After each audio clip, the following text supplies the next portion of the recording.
A very good evening to one and all present here. The Center for Central Eurasian Study and the Department of Russian, University of Mumbai have jointly organized a Facebook Live lecture series on the occasion of the birth centenary year celebration of Sahitya Ratna Lok Shahid Anna Bhau Sathe, in which I, Rutuja Raut, welcome you all. Like other dignitaries, today we have again a special person to share his valuable insights with all of us. It is a great honor and pleasure for me to introduce our speaker, Dr. Sonu Saini. Dr. Sonu Saini is a well-known expert and scholar of Russian literature and Russian language in India. He is working as assistant professor at Jawaharlal Nehru University, New Delhi.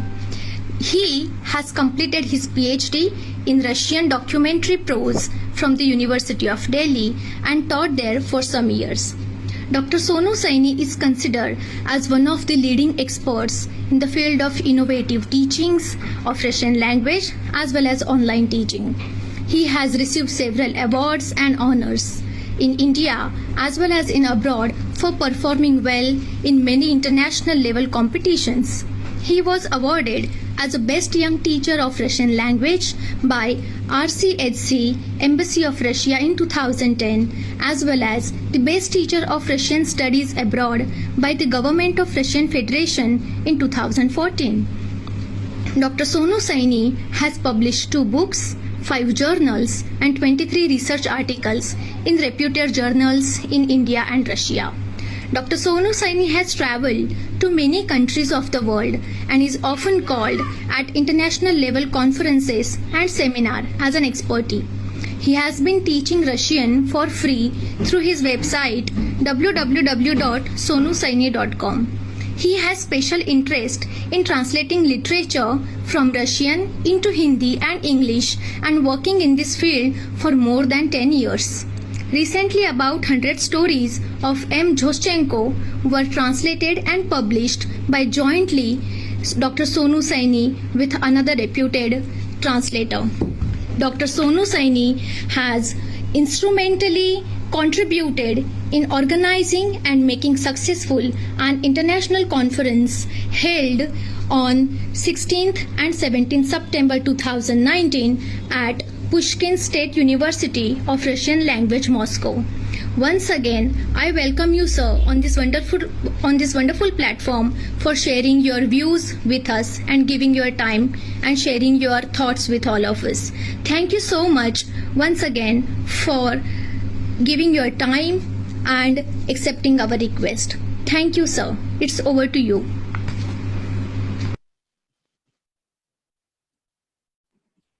Thank you very much. I would first of all welcome you all and thank you for inviting Professor Sanjay Deshpande.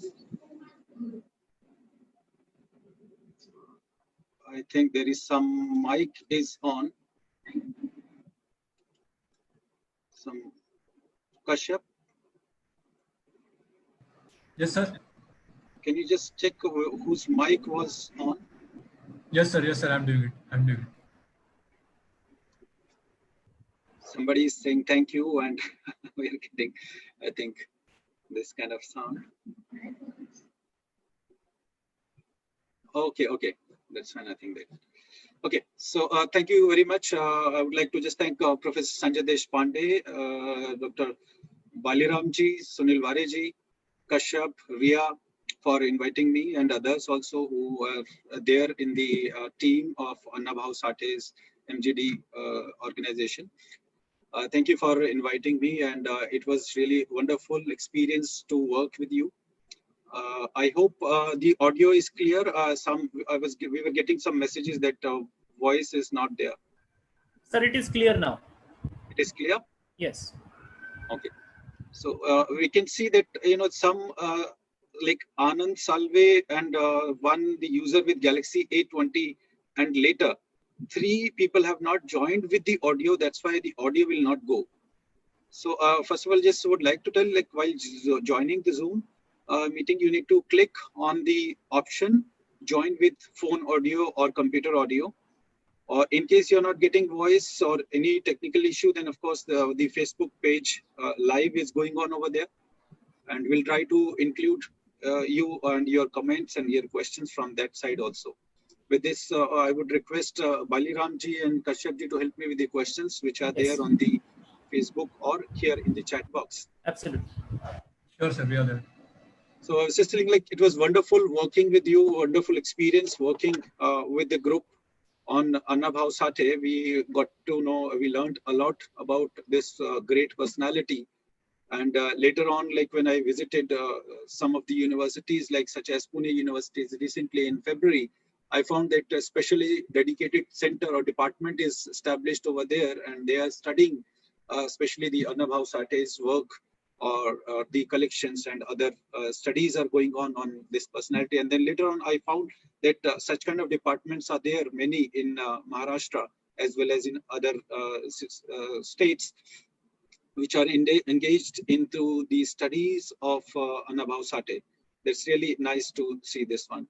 And I remember that recently, not recently, but yeah, in last year in September, when we all visited Moscow, I was there in Pushkin Institute at that time, and then more than 300 participants, people, or the followers or these teachers or various profiles were there, from IAS officer to the a person who is engaged in various kind of like teaching, or it can be business and all. So all kind of participants were there in Moscow who joined that conference, which was dedicated to Bhau Sathe in Pushkin Institute. And that time it was really nice and great to have worked with you.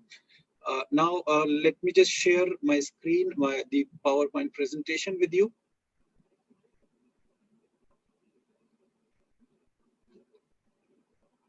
I hope you're getting the PowerPoint presentation now.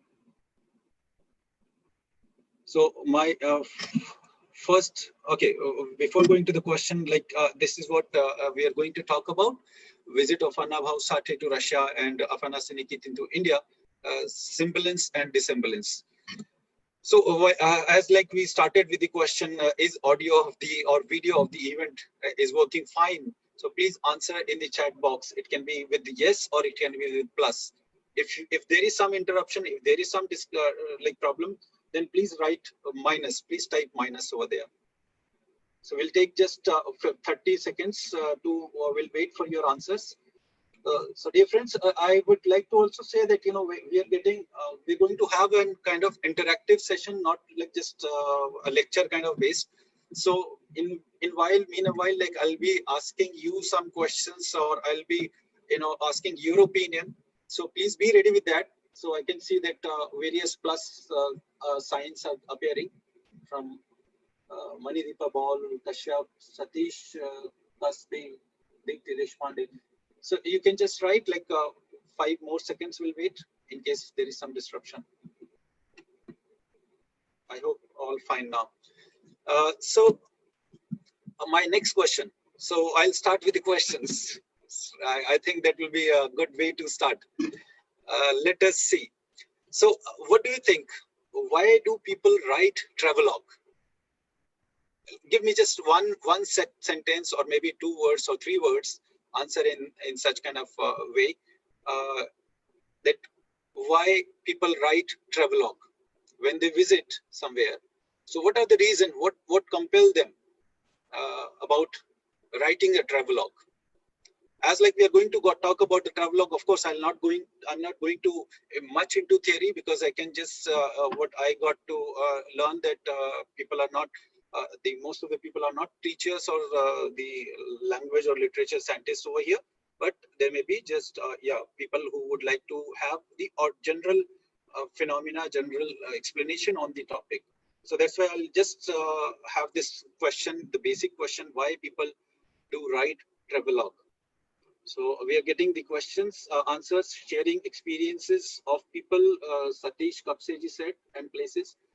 Then Kashyap says it may serve as a guide for the future traveler. That's good. Baliramji said that to cherish and memories and arrest memories in words. Wow, what a word! Memory, arrest memories. That's good.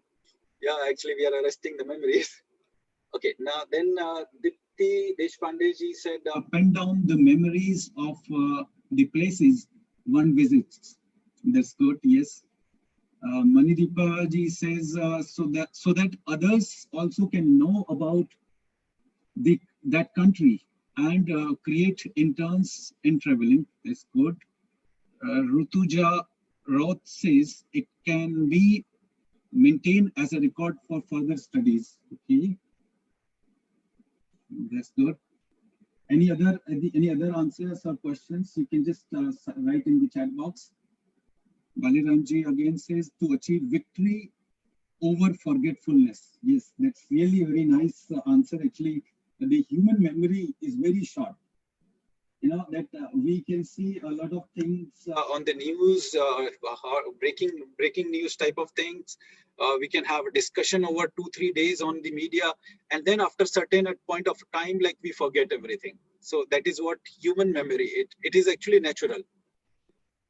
So Famina ji says to share their experiences about different places so that other can make use of it. Okay, I'm missing some of the comments. So, okay, Shankar ji says to find out difference between two countries. Okay, that's good. Subhash Kumar says to keep record the things and make way for new travelers. Okay, that's good. To learn the cultures. Okay. Okay, Baliramji again says, Riya Kumari says, one can experience other countries' culture. Okay. Divyamji says, because of our natural memory system, cannot preserve details for a long time. Yes, good. Thank you. Thank you very much for your active response. I'm really grateful and thankful to you for your answers or your comments. Satish Kaspe saying, please, dear Ashokji, please do not raise hand at this point of time. Of course, you will get the mic, but maybe after the talk. Currently, we are just taking the comments and questions in the chat box only. So we are also trying to follow the chat box on Facebook, and I request Kashyap to help me with that. And Baliramji, in case like I miss some comment or question, so please help me with that. I'm trying to covering. Yes, definitely. Satish Kasbeji says to inspire other to explore the unexplored. Okay, that's good. Very nice. To give a live experience what exactly happened. Okay, by Aarti Vare. That's good. Good. Very nice. So thank you very much for all the comments and your opinion about why do we write Travelogue. You know, why do we write Travelogue? I also like everybody has his or her own opinion. That's okay. But what I found while studying the Travelogue as a genre, that this is a human tendency. When we go somewhere, we try to capture the memories. Now, let me just find out this question. The next question is related to today's era. Do you think you also create Travelogue while visiting a new place? Like, for example, you just recollect your last visit to some state, some area, some village, some country. Did you think that you made some or you created some Travelogue while visiting that place? Just say yes or no, or plus or minus. Just, or maybe simple that plus or minus. Plus means yes, you created some Travelogue or you wrote something, or plus minus, that means you didn't create any your Travelogue. So we're getting yes. Okay, plus. Quickly, like 10 seconds. 10 seconds we have. Shandar Kudreji says S. I don't know what is S. Maybe by mistake he meant to say yes. Anand Kamleji plus. Rutujara also says plus. Okay, plus. Shankarji plus. Okay, 5, 4, 3, 2, 1. So everybody says plus. That's good. That's good. And you know that even people who are thinking that they do not create Travelogue, I would say that's wrong. Because as like one of the Subhash, I think said, Subhashji said that we create travelogue, but not in a form of books or writing, but we create the memories into photographs. Like we take photos or videos. That is just like human tendency of each traveler. When they travel to a new place, they create this travelogue type of thing. Even earlier, like when I was just going through the reasons why Afanasi Nikitin wrote, like you just remember, just imagine, like in 1466, before the before like 500, 600 years ago, like what was the scenario? People didn't know how to write, how to read, and that person, Afanasi Nikitin, comes from Russia, and then here came just to write the travelogue. No, he was not here for travelogue. He was here for business. That was his profession, right? And of course, then that was his habit, or we can just say that as people, they like currently today, you are able to create travelogue because you have the phone, you have the camera, you have the devices to create such kind of genre memories, and these kind of memories you create on everyday basis, like just to keep it safe. At that time, of course, Afanasi Nikitin created this because he had that kind of medium, that kind of, just we say way to create that travelogue. Now, the two works which we studied is The Journey Beyond Three Seas, which is based on the Afanasi Nikitin. Please make it clear that it's not written, the book is not written by Afanasi Nikitin. The book is based on the notes which were written by Afanasi Nikitin. Afanasi Nikitin even didn't reach, even could not reach back to Russia.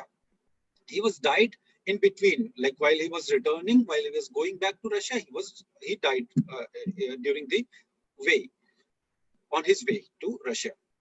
And Bhau Sathe, he visited, like nearly we can just say around 60 years ago in 1961, and he wrote this My Journey to Russia.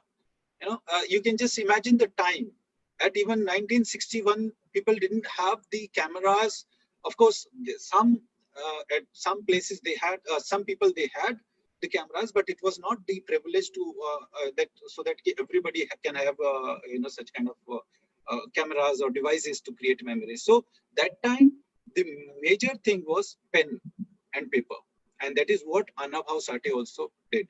He also created this, kind of travelogue, and wrote his experiences about his visit. So just to give you a brief, like many of us already know that who this Afanasi Nikitin is. I'm just telling the people who are just going through this topic for the first time. He was a merchant from Tver. Tver is one of the city in Russia, and he visited Caucasus, Persia, Crimea, and then came to India. And during his journey, it was, he crossed three seas. That is why his travelogue is named as The Journey Beyond Three Seas. And the notes he made during his visit, like the period he stayed here in India, if I'm not wrong, he was here for, I think, 3 years. So he stayed here, and what he experienced, what he observed, he wrote about that experiences. So what is basically his notes about? His notes are about in details like the social structure, political structure, farming, cultural aspect, day-to-day life, religion, etc. And that it's also very, very important for an observer. Why we call it like why we give so much importance to Afanasi Nikitin? Because he paid attention to such kind of minute type of details of a particular culture and just try to explain it. And then he gives us this thing like how the country was there, was visible, country was, how these people lived around 600 years ago.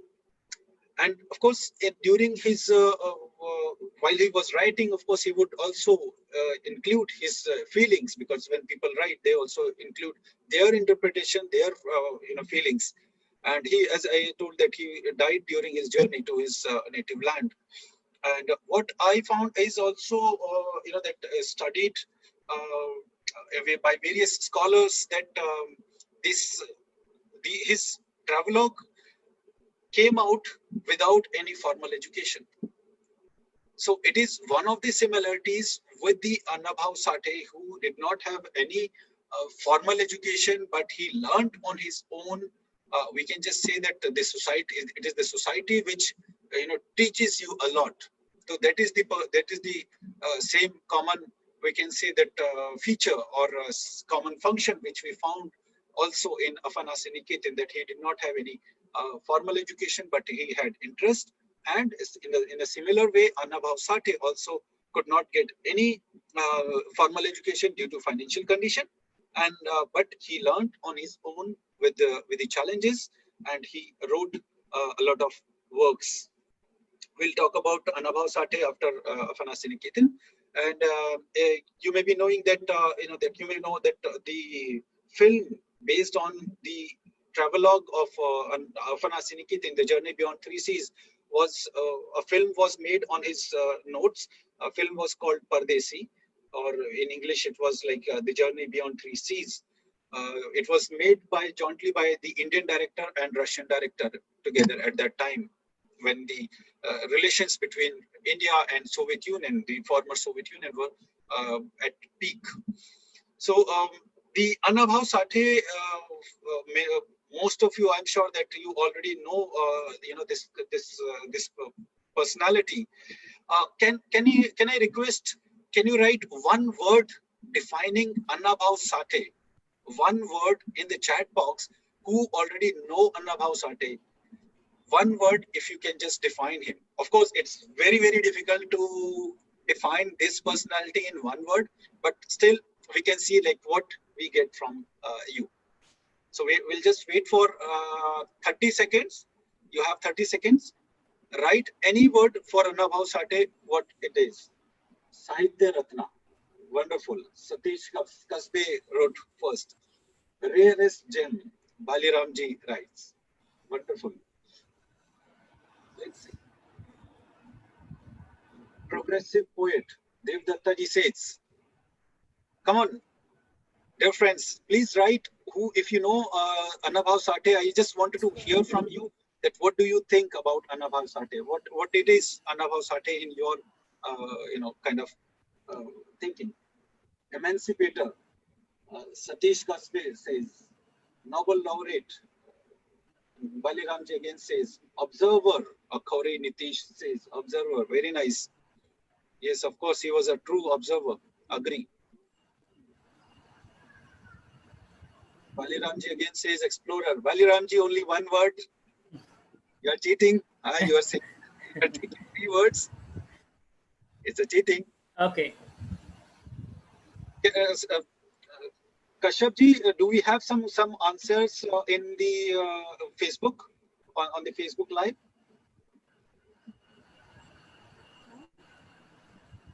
Kashyap ji? Hello, 1, 2, 3, alpha 3, alpha 1, alpha 2. Kashyap ji? Is Kashyap here? I think. Okay, yeah, he's here. I think might be. Yes, sir. Yes, sir. Kashyap ji, any comment, any question, any comment from the Facebook Live? Yes, sir. He is pioneer of constitution. Please read the name also. Who has said what? Yeah, by Aarti Ware, madam. Okay. Okay. And there is another question by Sunil Ware, sir, and that is, which are 3 C's in the 3 C's of Afanas Niketin? Okay. Questions will take a bit later, but let me just come to this one. Yes, sir. To share the. Just wanted to hear from you, like what it is actually, what the Bhau Sathe comes.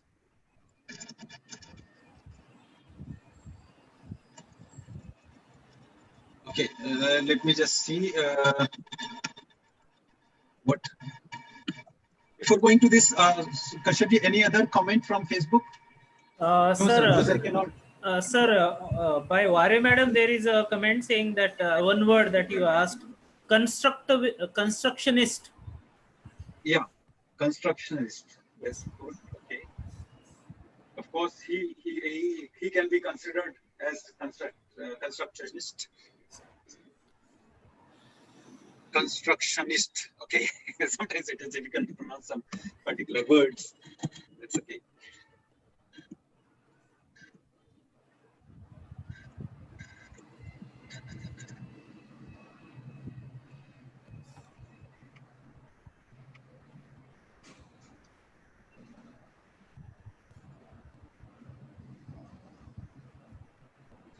Okay, so we can see that a lot of answers we have from Realistic writer by Devidas Kamleji. what can you repeat, please? Realistic writer by Devidas Kamleji. Realistic writer. Okay. Yeah. He wrote in realism. All right, good. So Paras says, Kashyap, can you help me with reading the answers from Paras, social reformer? Yeah, emancipator. Riya Emancipator. Kumari writes emancipator, social reformer. Social reformer. And then Yogesh Borse, Dr. Yogesh Borse writes Anna Bhau is pioneer. Okay, okay. Uh-huh.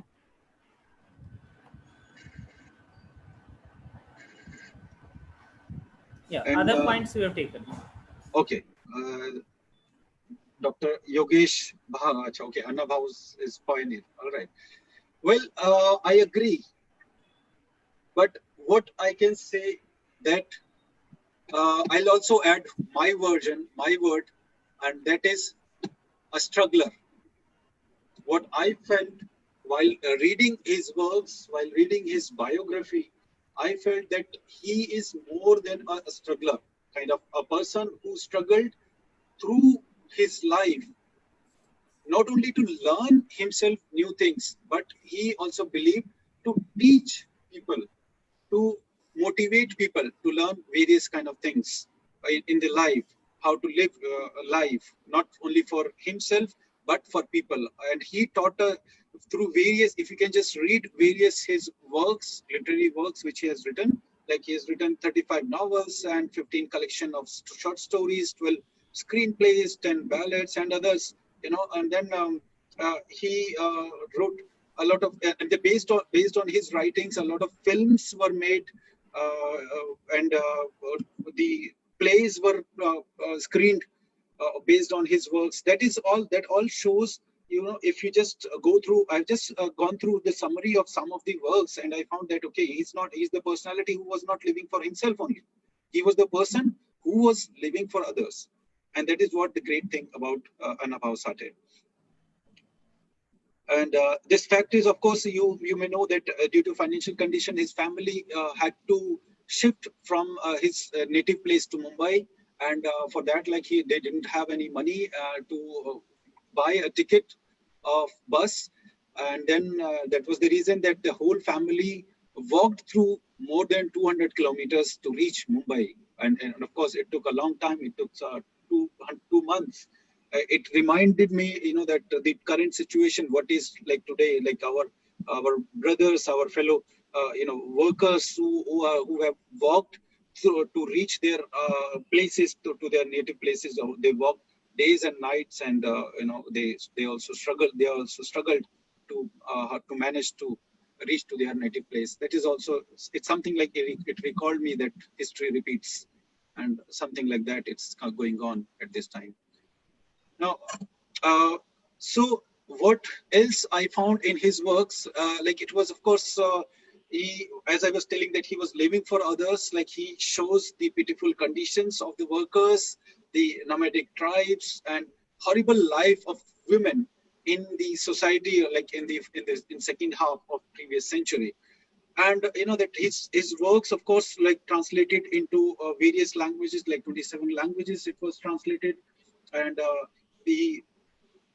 even some of the works, like when he visited Russia, some of the works were already translated into Russian, and it was surprised. Like I remember that that he says in some Fakira, yeah, I remember that it was Fakira, which was translated before he reached Russia, And when he got to know that it is translated into Russian, he was surprised. And then he says that it seems like my works, or I have already reached before my real visit to Russia through my books, because the book does not travel alone; it travels with the writer.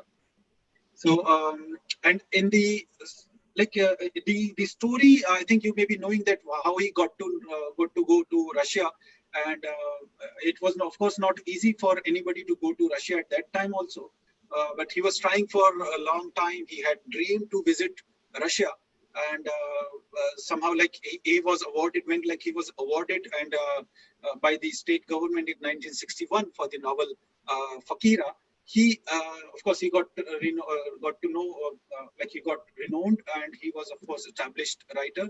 So the Indian Soviet Cultural Society, they offered him to visit Russia, and his dream came true. And also of course he said, once he said that in his travelogue, he says that I have a dream to visit and see how this the government, like how this state of labor or worker is functioning, because at that time, if you know that it was workers or the farmers type of government was there, of course, which we called Sarvhara work.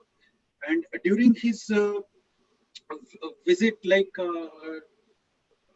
visit to Moscow, Sathe even proudly recalls Afanasy Nikitin's first footfall in his state. And in his, I remember that, yes, he mentioned that in his first speech, he says that Maharashtra, I'll quote his words, of course, that will be good. Maharashtra is a state of India where 3.5 billion people speak Marathi, and they are also honest and courageous like you, Mr. Afanasy, visited like you. And Mr. Afanasy visited India, and he also landed his first step to my Marathi land, Maharashtra state, in the empire of Shivaji, unquote.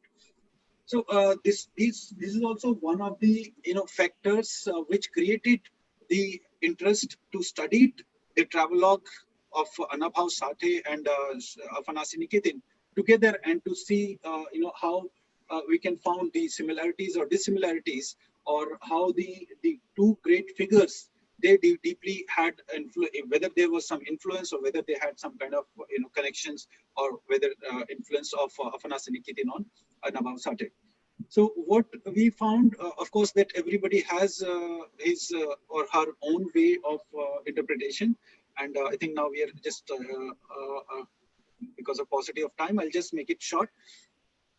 So what I found is there is one slide here. Here you can just see that in the description, I've just made it the analysis into this table, the whole analysis of the work when we studied that. Afanasy Nikitin, of course, give a description about how the state is functioning, how the farming is going on, and even the minor details. Like he says that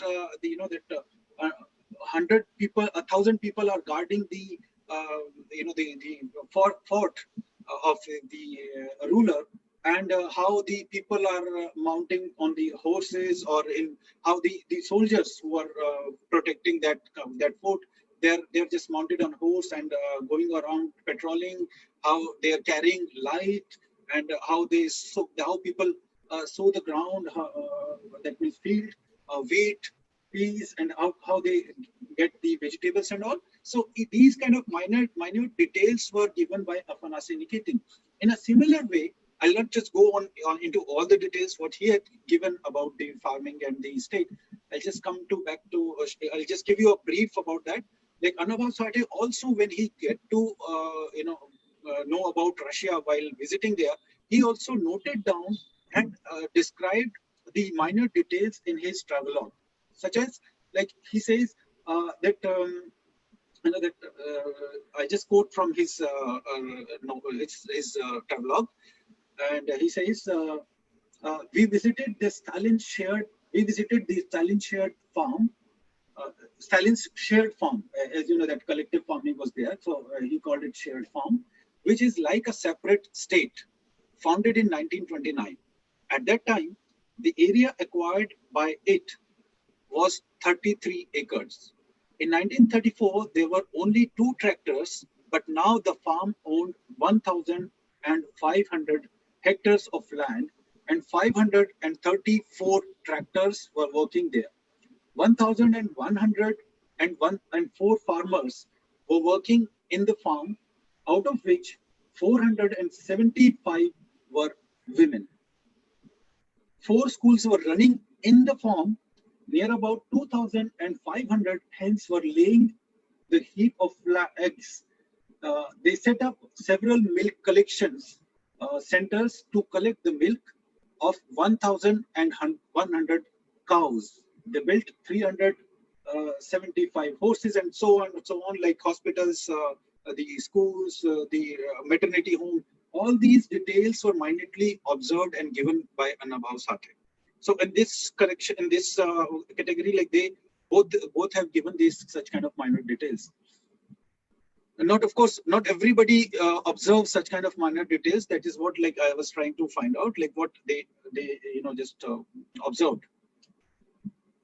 While we go to people, culture, of course, they mentioned about the culture. They both the personalities. They mentioned about the culture, how people live, how people like what kind of that clothing they have, attires, their traditions, their day-to-day life, how it goes on. That is what is also such kind of details were mentioned in the both the authors the travelogues.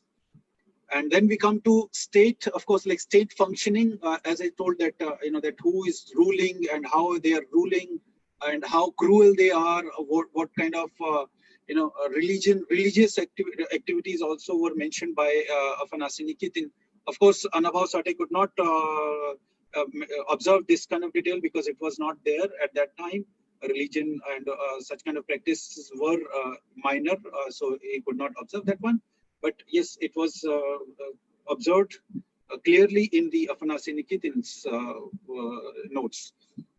Farming, the details, as I told, that minor details, and it was there about the rulers. Of course, even the Afanasi Nikitin, that what I found about the rulers, like Afanasi Nikitin, observe the name of the even mentioned the name of the profile, like Knyaz. He wrote Knyaz, which is of course the Russian name, and of course that in his notes we can find it Knyaz, and then with a strict mark it says king, and he wears a fata, like he's describing like how they look, what the rulers, how they walk, how they they are protected with people, and how the servants of Knyaz function, how the kitchen works, how the bow and arrows, and how people walk, the general people. Then he says the people walk naked and barefooted. So I also found such kind of but very minimum type of description is there, that who says like Bhau Sathe also says about the functioning of the state, but not exactly about the Stalin's function. That is what it was. Of course, maybe it was not important at that time, or maybe he could not get this chance. Fauna and their kingdom. This was observed by Afanasi Nikitin. Like he says about the monkey. There is one story about monkey. Let me just get you that story. The description about this bird gukuk, he says, and about the monkey, he says, and there is also one very funny story. Of course, that's not correct, because when a traveler visits, so they may get some false kind of beliefs, or because when they interact with people, they may, like when we also go, that we also hear a lot of things which may not be true, but which are there as a subjective interpretation. So one of the what I found is like something like that. I'll just read of Afanasi Nikitin's this from his travelogue. The monkey lives in the hill, and they have their Knyaz. Knyaz is like king, who is attended by a host of armed followers. So that means a monkey is the king, and he is followed by various armed soldiers, type of other monkeys. When any of them is caught, then they complain to their knyas. Like if somebody some monkey is caught by somebody, so they just complain to the their king, that monkey, and the army is sent to follow him up, where that monkey is gone and why he is missing. And when they come to, and of course, like they, yeah.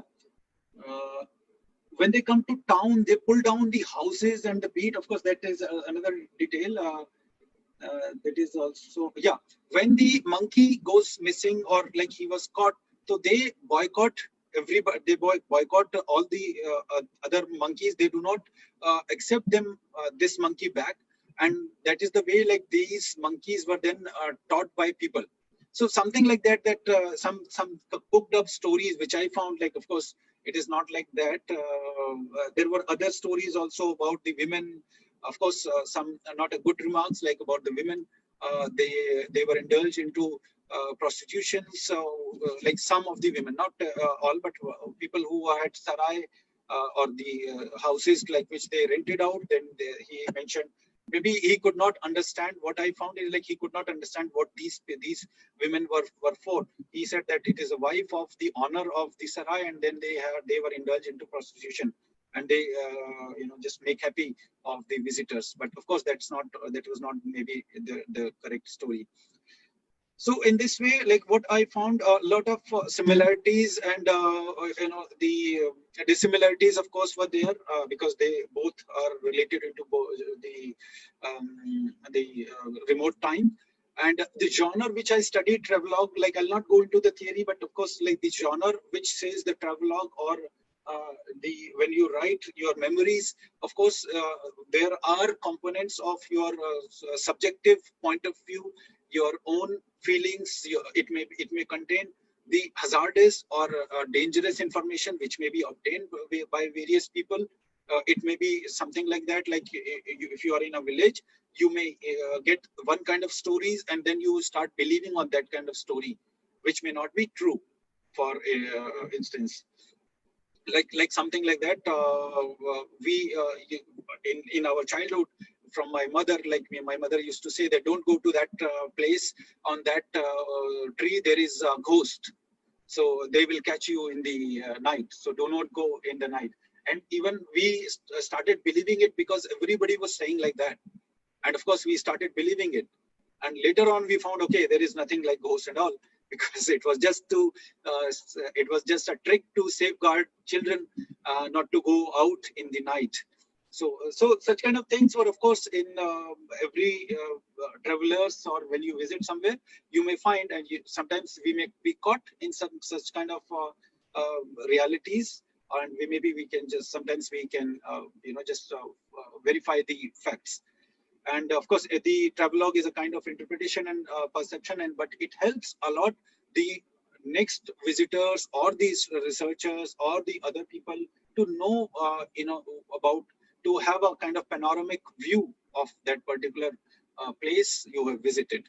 So some colors may vary, of course, in shade from reality, but altogether, I would just like to say and end my talk here. They altogether, like these two narratives, have tried to describe the reality in the framework of travelogue as a part of documentary literature at their best. Thank you very much. Now I would request Baliramji, if we have some questions which I may have missed in the chat box, can you please help me with that? Yes, sir. There is one question. Yeah. Regarding the three C's. Sorry. Maybe I can just answer to the question which I think asked about the C. Vare Sab, I think, asked about the C. That's right. Yes, sir. Three C's. I remember that it was one was the Black Sea, that is for sure, and Arabian Sea, Black Sea, and I think Caspian Sea. Caspian Sea, yeah, Caspian Sea and Arabian Sea. Arabian Sea, which is near to us, and that's, yeah. I was not recalling that these three C's. Okay, yes, yeah, Baliramji. Next question.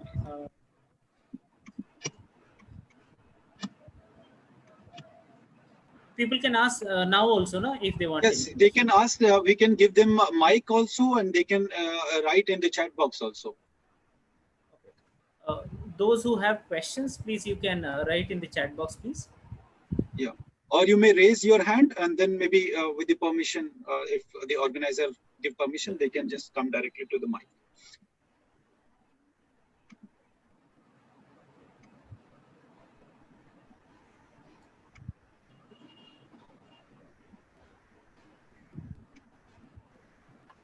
I hope it was not that boring. Oh, no, it was highly interesting, sir. Very innovative. And I hope like everything is not understood, because we generally always say that if you have understood everything, that means the lecture was boring, or the program was boring, or it was that much interesting that everything is clear. No, But it was I hope absolutely it's not clear. like that. It was absolutely clear, sir.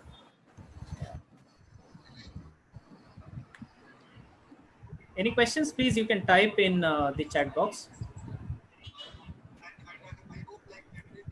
And we can interact also, Baliramji, yeah? Yeah. Sir, one Okay, question from Satish ji wanted to Kazve say something. sir, I am just unmuting you. 1 minute. Satish ji, I think, is having some Yes. question. Sir, I have Hello. unmuted you. Please go ahead. Yes. Yeah, Sonu sir.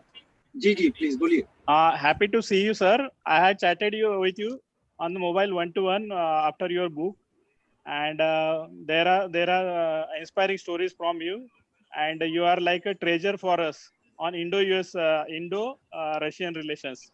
So Thank there is you. a lot Thank to you. learn from you. So whenever you come to Mumbai, sir, we will try to meet. And I come to Delhi, I will meet you, sir. Sure, Yeah. sure, Thank Satish ji. you. Great Sure. seeing you. Thank you very much.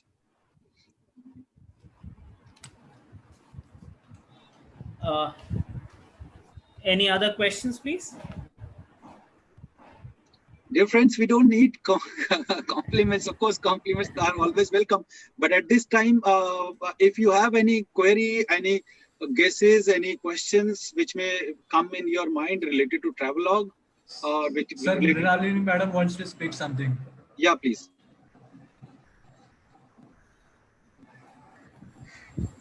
Who? Sorry, who is this? Somebody just raised hand. I think it was Mrinalini. I think there is one Mrinalini, ma'am? NK. Okay. NK is saying something. Yeah, and Sarafana mentioned about the decline of Mongols. Trade was in the hand of class. Maybe can we give the mic to NK, the user with the name NK?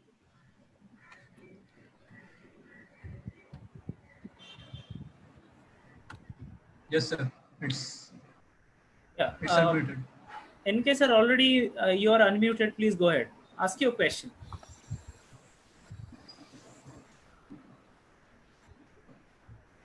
I think he would like rather to say through chat. Okay, so we got the question. Afanasin mentioned after the decline of Mongols, the trade was in the hand of class of people.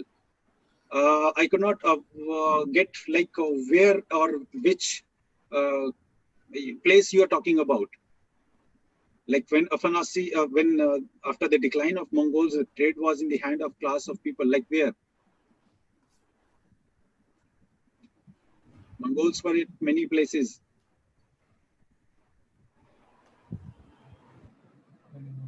So that clarification is required about the question. I'll be rather happy with the questions.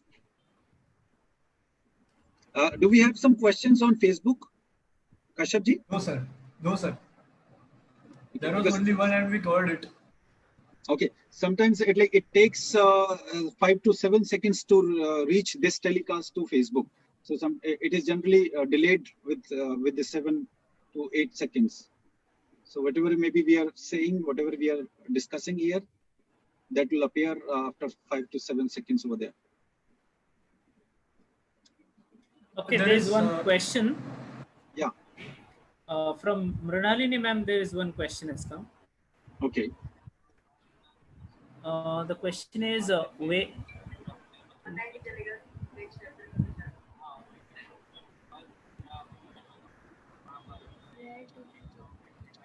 should I repeat the question? Okay. Yeah, I just got the questions. Where do we locate socially, political, and culturally Annabhau Sathe's literature in 2020? See, first of all, I would like to say that you can get such kind of literature, I think, online.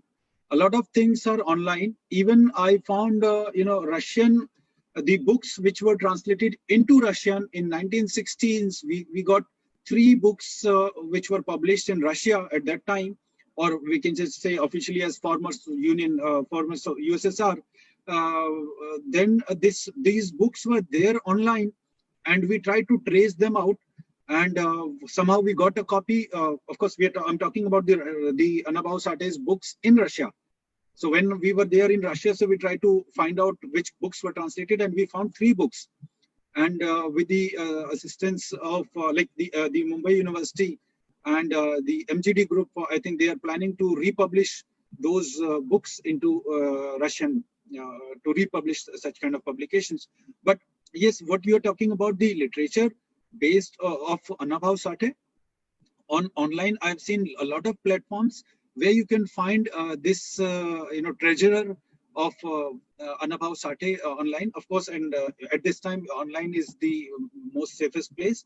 And later on, of course, you can just try to find out the universities like near to you, or maybe just Google it, like where the libraries based on which has the collection of Annabhau Sathe. Like similarly, like Mumbai University, I'm sure it has, and the Pune University I've seen in our JNU's library, it is there. Generally, you can find it in library because publisher do not have this time this kind of literature at this time.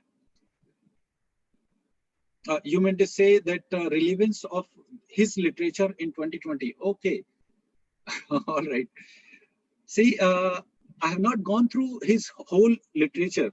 I have just started, like I've just gone through the travelogue, and I've gone through the brief of his literature. And what I found that, that literature always in general teaches you a lot of things.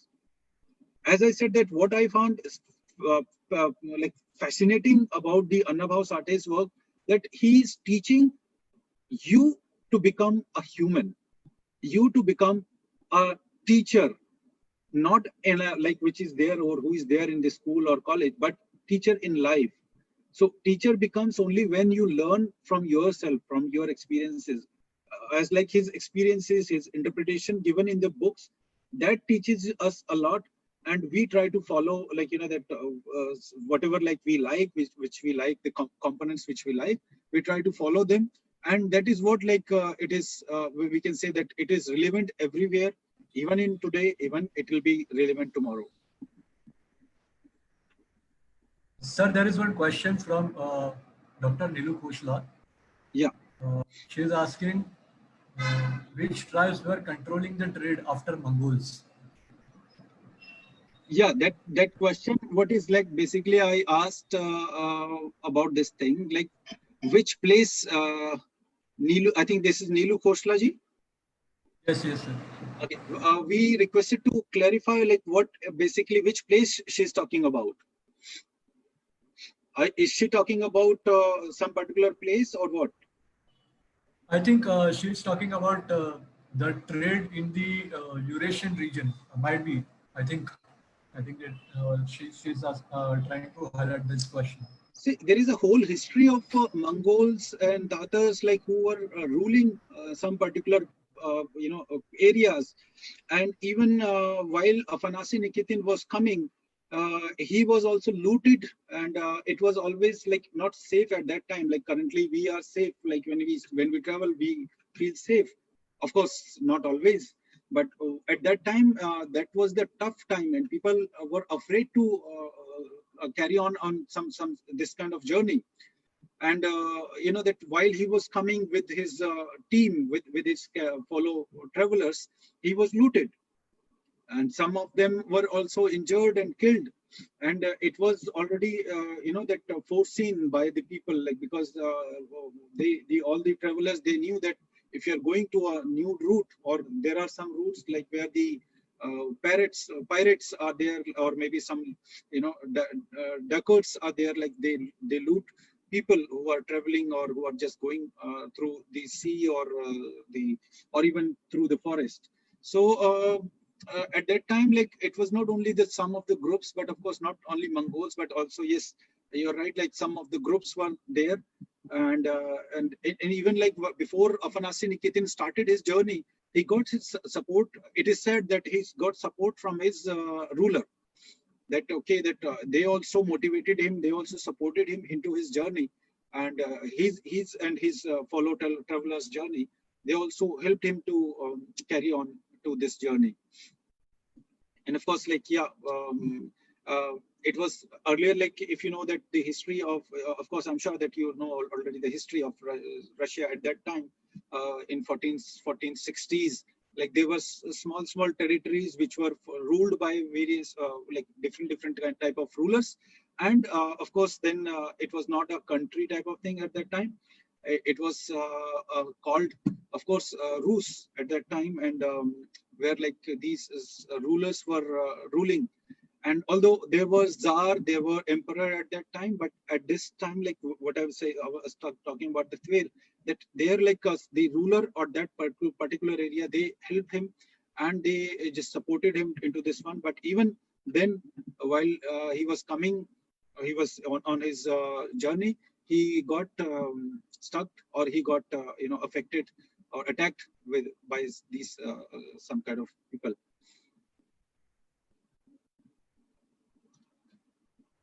Yes, Kashyap ji, Baliram ji, any other questions we have?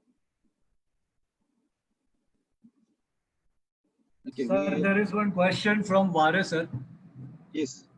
He's asking how to join your Russian class. Please give some information about that.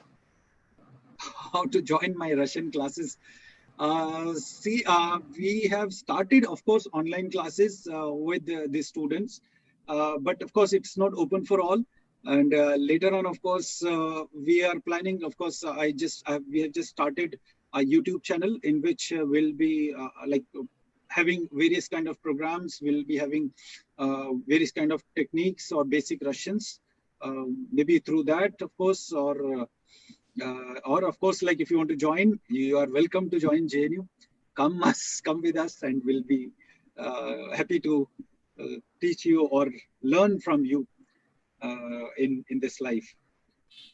I think it's always not teaching, but it is also learning. We also learn from students. Yes. Sir, there is one more question from Vare, sir. He's asking, we found 3 books after 55 years. Means there is possibility that many more are there. Where to find it? Yes, there are possibilities. Like, that when we were there, like when we were planning for that conference, that huge conference of 300 people and more who traveled especially from India to Russia. And then, of course, I remember that how difficult it was for Vare sir, for Deshpande sir, for Kashya, for many of the organizers to handle that kind of people, even at that foreign land. And we were happy that there was nothing wrong happened at that time, and everything got so smoothly and safely, and we all got back safe. That was all wonderful, that about that conference. And when we were preparing for that one, we had this question that can we have his books which were translated into Russian in hard copy. So we tried to trace whatever was possible or whatever was found on the internet first. And then we found that some books were not available on the internet. So we tried to contact the publishing houses, the people who are having it, who are reselling it. So, but somehow we could not get it. So we found that then later on we visited the Russian State Library, which is called also Lenin's Library. And there we found that his books are there. So we got into that library with the help of one of the volunteers, and we got the copy of those books. And then we are just studying them and trying to republish it. And of course, what Vare sir is saying, that of course it's right. Like it may be possible that many more books were there. I found that in St. Petersburg there is a center. Even in Moscow, there was a center like where Marathi was being taught.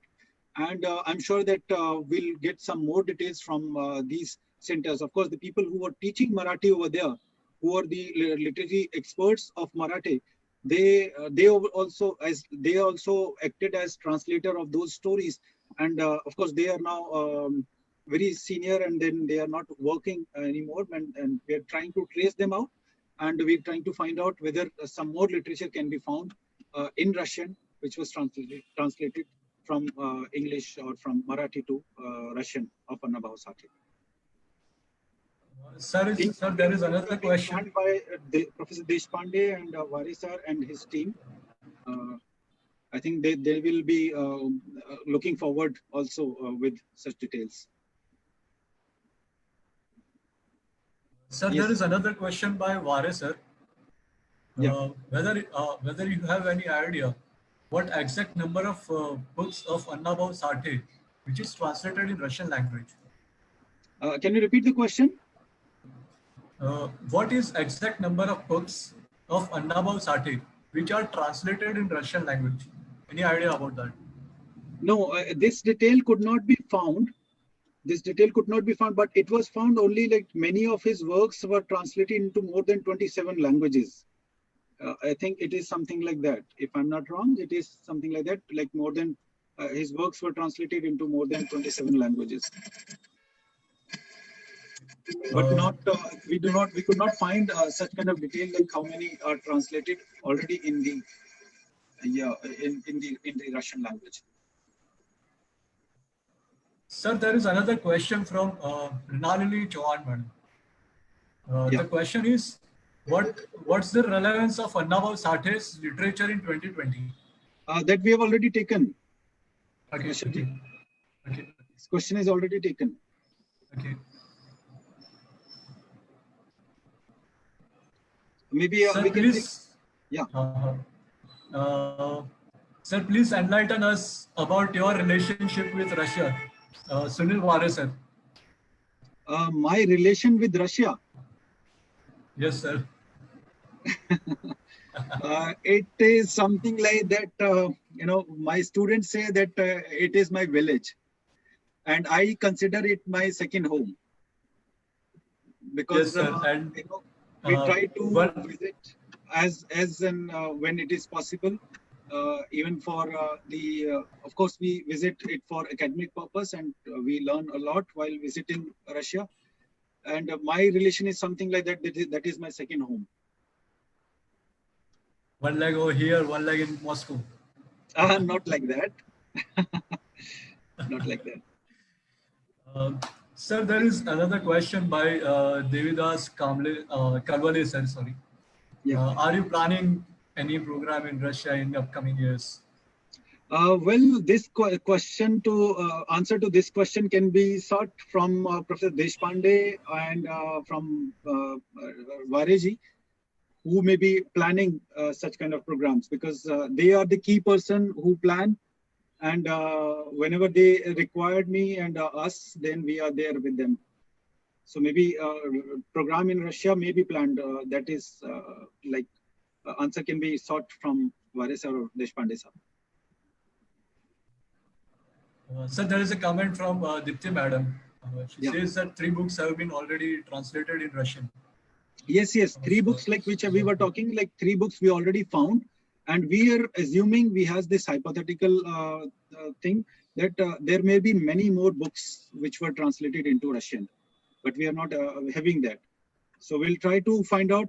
This time we were trying to find out from Petersburg. So we are just planning to go to Petersburg specially to find out and meet people over there, and to find out which other books or stories or works were translated into Russian.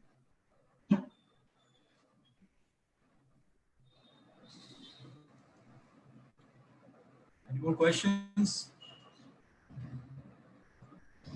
I think, yeah. I think there are no more questions on Facebook. We are planning a program this year. There is a comment from Dipti madam, sir. Okay. I was looking like where you are getting messages or questions from Vare sir. I just found it is on the Facebook. Oh, thank you very much. Yes, sir. For keeping eye on Facebook as well, and here as well. Thank you. Welcome, sir. Okay, Sanjay Deshpande sir's message is there. 3 books have been translated in Russian. We are planning a program this year. Okay, so answer to the question is already here. We are planning a program this year. I hope like when everything is over, like this pandemic situation is over, then plan, as Deshpande sir said, the plan may be made or program may be planned. I think Mirinalini Chavanji has raised the hand. Can we give them a mic? Yes, sir. She is unmuted. Okay. Just a minute.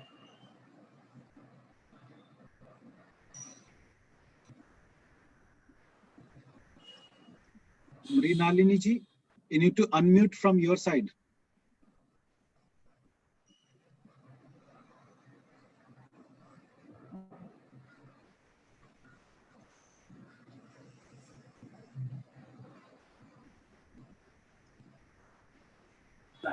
Yes. Okay, maybe they're not getting the voice. Okay, that's okay. So Dipti Deshpande ma'am also raised the hand, I think.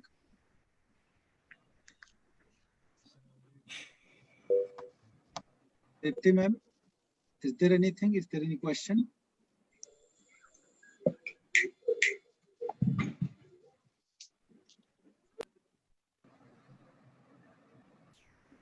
Sir, meanwhile, Rajesh ji also raised his hand. I have unmuted him. Rajesh ji. Yes, okay, sir. Rajesh Dongre ji. Ji, Rajesh ji. Sir, good evening, sir, all. Good evening.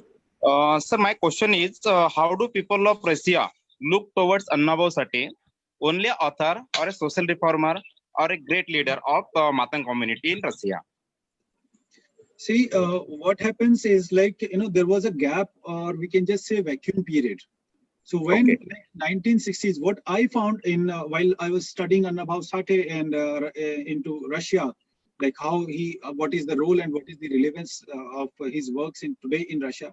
What I found, like he was quite popular, maybe quite popular during the time of 1960s or 70s when the peak, the relation of India and USSR were on the peak. So his literature was being read because it was there in the library, in the one of the biggest library. Just a minute.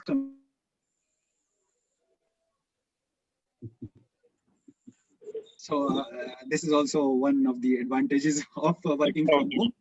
Yeah. So my daughter came in between. Okay. So what I was saying, that what we found, like it may be possible that he was quite popular at that time because his works were translated. Because it's not like one can translate a ABCD writer. They will of course take the people who are popular. So that shows that popularity is there. And second proof which says that it is there in the collection of the library, which is located in Moscow and which is considered as Russia's biggest library. That is Russian State Library, which was earlier called Lenin Library. And that book is there that shows that yes, there were some popularity at that time. But after the fall of Soviet Union, that vacuum period has been created. And that when Professor Deshpande and when Vare Saab, when they proposed this kind of conference in collaboration with Pushkin State Institute, they even that when we introduced them, that when the proposal was sent to Pushkin Institute, they were first of all like quite surprised, like who this personality is, and they started asking us. They started asking the embassy, and who this person is, who's this personality, this Bhau Sathe. They Googled it. They found a lot of details. They found the postal stamps. They found, of course, the award details and all, and they verified it from the embassy also. Because this generation, maybe they may not have this kind of knowledge, or they cannot. There may be possibility that since like books are not there, right? The major reason is like that literature is not available, and that's why that vacuum has been created. And this is the reason like Vare Saab and Deshpande Saab has already planned to republish his 3 works, which will just remove that vacuum period, and then Bhau Sathe may become popular again because he was there earlier and then he can return back. I hope I have answered to your question. Yes, I wanted to say something. May I? Sure, sir. Yes, thank you very much, Sonu sir, for your very enlightening session today. A different kind of way. You always give something new every time. This is first thing. Second thing, as far as my knowledge is concerned, I was told by Guzel Strilkova during our last visit, not last visit in September, that 3 books have been published, translated and published in Russian by Russian publication, Soviet publication, and we have got those 3 copies. But we try to translate some more books from Marathi to Russian, with your help. Of course, we will take some help of others also, but you will be the leading force to get his work translated. This is first thing. Second thing, actually we have planned, and you know that when in St. Petersburg also we had some conversation with concerned people, and I am still in touch with them. And we have planned one program in St. Petersburg and in Moscow. But because of this situation, pandemic situation, we could not do it. But I hope that when situation normalizes, everything will be sorted out, and we will arrange this program. Absolutely no problem. That's not one but 2 programs. Third thing, Varesab asked about the Russian language classes. Yes, he is very keen. Not all. There are many, nearly 25. But the university system, everyone knows how this government machinery functions. So therefore, we try to start online courses, and I take some guidance from you. And surely we will start classes, and we have Ria, we have Mugda, Vijay Damodare, Taranjit, Rakesh. So they will help us in conducting these classes. And of course, Kashyap will be the main pillar behind this to push everyone. Just I wanted to share my views with this.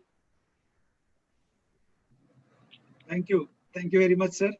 And I think I take it as a full stop also, because we have this habit of talking hours and hours.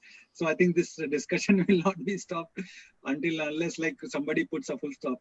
So thank you very much, sir, for inviting me. And of course, I'll be happy to answer to the questions if you have. Like you can later on post through Kashyap or through Sanjay Deshpande, sir. And we can interact later on. And of course, I would also like to invite you all to come to JNU, of course, after this pandemic situation, and we'll have a good tea and samosa, which is well known and famous in India, at least. The JNU's chai and samosa. Yes, sure. Sure, sir. Thank you, sir.